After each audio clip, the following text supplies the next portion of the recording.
안녕하세요. 대기업에서 레저 산업을 담당하고 있는 담당 멘토 김기동입니다.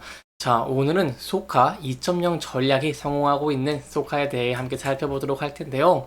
일단 저희가 1분기 실적부터 살펴보도록 할 건데 카시어링 부분이 주도를 했다고 했기 때문에 여기에 대한 내용도 자세하게 살펴보도록 하겠습니다. 또한 소카 같은 경우엔 사업을 다양화하고 있죠. 구름편도 서비스 같은 이런 다양한 사업을 하고 있는데 여기에 대한 내용도 자세하게 설명해 드리도록 하겠습니다.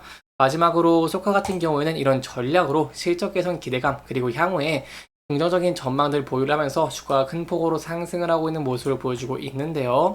여기에 따라 저희가 어떠한 대응 전략을 짜는 게 좋고 어떠한 부분들을 지켜볼 수 있을지 여러분들에게 자세하게 설명해 드릴 테니까요. 영상 시청해 주시기 전에 구독과 좋아요 한 번씩만 눌러 주시기를 부탁드리도록 하겠습니다.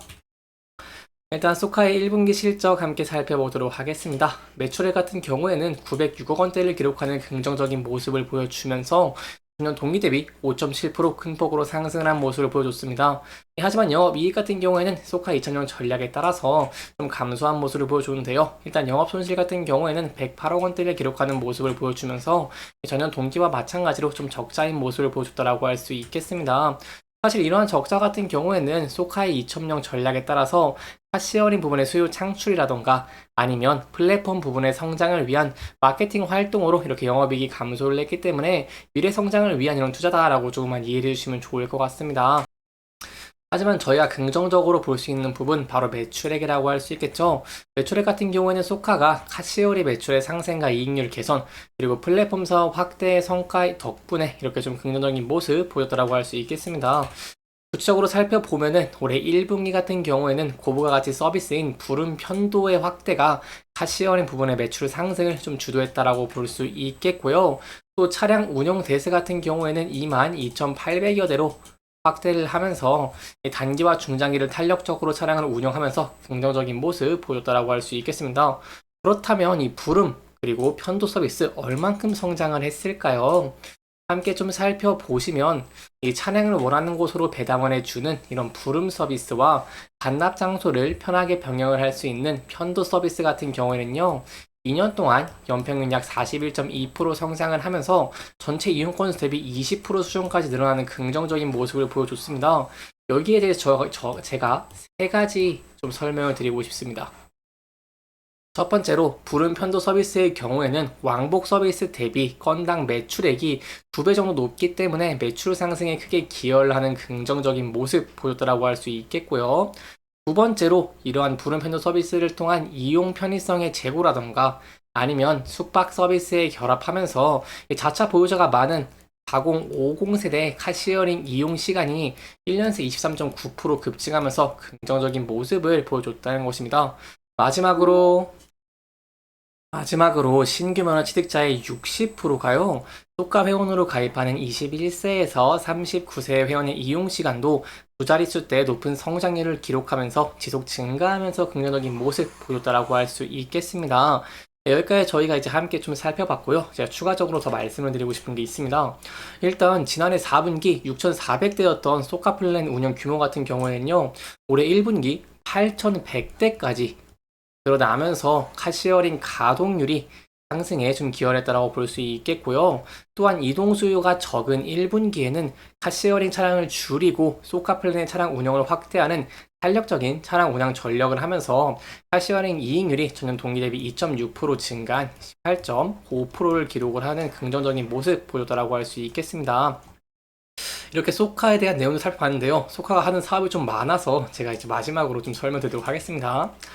또한 이제 숙박이라던가 공유전기 자전거 일레클 온라인 주차 플랫폼 모두의 주차장 등 플랫폼 사업 부분 같은 경우에도요 1년 새 거래액이 62.9% 늘어나면서 184억 원 기록하는 긍정적인 모습 보여더라고 할 수 있겠고요. 플랫폼 서비스 확대와 적극적으로 마케팅 효과를 하면서 이 월간 앱 방문자 수 MUV 같은 경우에도 41.3% 증가를 하면서 긍정적인 모습 보여줬다라고 할 수 있겠습니다.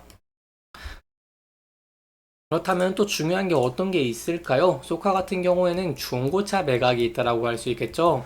이 소카는 차량 LTV 확대를 위해서 중고차 매각을 최소화하면서 1분기 중고차 판매 매출액 같은 경우에는 죄송합니다. 이 2억 원으로 지난해 같은 기간 대비 98% 이렇게 감소를 했다고 설명을 했습니다. 하지만 중고차 판매 최소화에도 불구하고 1분기 총 매출액 같은 경우 이렇게 5.7% 증가하면서 긍정적인 모습 보였다고 할 수 있겠습니다. 그렇다면 여기까지 저희가 이제 소카의 실적에 대한 내용들을 함께 살펴봤고요. 앞으로 어떠한 부분들 또 기대를 해볼 수 있을까요? 소카 같은 경우에는 이제 2분기부터 또 기대해 볼 수 있는 내용들이 있습니다. 일단 2분기까지 소카의 2.0 전략을 통해서 이런 전략을 위한 투자에 집중을 하면서 2분기부터 카시어링의 외부 채널 판매를 통해서 수요율로 확대를 하고요. 그리고 공항이동 서비스라던가 아니면 외국인 이동 서비스 등 소카의 강점이라고 할 수 있는 이런 플랫폼 서비스의 확대 등을 통해서 높은 매출 상승률을 유지하는 것도 기대해 볼 수 있겠다라고 할 수 있겠습니다. 또한 2분기에서 3분기부터는 저희가 실질적으로 유의미한 수익성 개선 기대해 볼 수 있다는 내용도 좀 염두에 두시면 좋을 것 같습니다. 여기까지 저희가 소카에 대한 실적에 대한 내용들 그리고 저희가 앞으로 기대해 볼 수 있는 내용도 함께 살펴봤고요. 여기에 대해 추가적인 내용이 나온다거나 한다면 제가 또 여러분들에게 자세하게 설명해 드릴 테니까요. 영상 시청해 주시면서 구독과 좋아요 한 번씩만 눌러 주시기를 부탁드리도록 하겠습니다. 여기까지 함께 살펴봤고요. 차트적인 내용 간단하게 살펴보도록 하겠습니다. 차트 보면은 소카 같은 경우 굉장히 긍정적인 주가의 흐름을 띠고 있습니다. 최근에 급락하는 듯한 모습을 보여주기는 했지만 계속해서 지지를 해줬던 61선에서 강력하게 지지를 받는 모습을 보여주면서 지수가 안정적인 모습을 보여주고 있는데요. 이 주가가요. 그래서 이 부근대에서 대응 전략 굉장히 중요할 것 같은데 만약 하락하는 모습 보여주게 된다고 한다면 앞서서 이렇게 지지 저항을 받았고 장기동평균선 60일선과 걸쳐져 있는 이 라인대에서 지지를 받을 수 있을지 함께 지켜보시는 게 중요할 것 같고요. 만약 이 부근대를 이탈하는 모습을 보여주게 된다고 한다면 저희가 전에 지지를 받았던 라인대들에서 지지를 받을 수 있을지 함께 지켜보시는 게 굉장히 중요할 것 같습니다. 하지만 소카 같은 경우에는 이제 올해 2분기부터 시작되는 실적 개선에 대한 기대감이 시작이 되죠. 따라서 이러한 부분들이 가시화되면서 주가가 상승하는 모습 보여주게 된다고 한다면 제가 앞서 저항을 계속해서 봐왔던 이 구간대를 돌파할 수 있을지 함께 지켜보시는 게 중요할 것 같고요. 저희가 이제 앞서서 사례를 봤을 때와 마찬가지로 높은 거래량과 함께 돌파 후 안착하는 모습을 보여주게 된다고 한다면 상승 추세도 좀 유지해 보는 것도 기대해 볼 수 있겠다라고 할 수 있겠습니다. 또한 제가 추가적으로 말씀을 드리고 싶은 게 있습니다. 바로 이렇게 돌파를 하고 안착하는 모습을 보여주게 된다고 한다면 이 매물대가 굉장히 중요할 것 같은데요. 이 부근대에서 매물대가 많이 쌓여있는 모습 보여주고 있기 때문에 매물대를 과연 돌파를 하면서 다시 한번 계속해서 상승 추세 유지 나갈 수 있을지도 함께 지켜보시는 게 중요할 것 같습니다. 이렇게 이번 영상에서는 소카가 1분기 실적 긍정적으로 나온 이유와 함께 저희가 앞으로 기대해 보시는 내용들 함께 짚어보면서 진행을 했고요. 해당 영상은 개인적인 의견이 많이 들어갔기 때문에 투자자분들의 주관적인 생각과 해당 내용을 토대로 현명한 선택을 하시면 좋을 것 같습니다. 이렇게 영상 잘 보셨다면 좋아요와 구독 부탁드리면서 오늘 영상 마무리하도록 하겠습니다. 끝까지 시청해주셔서 감사합니다.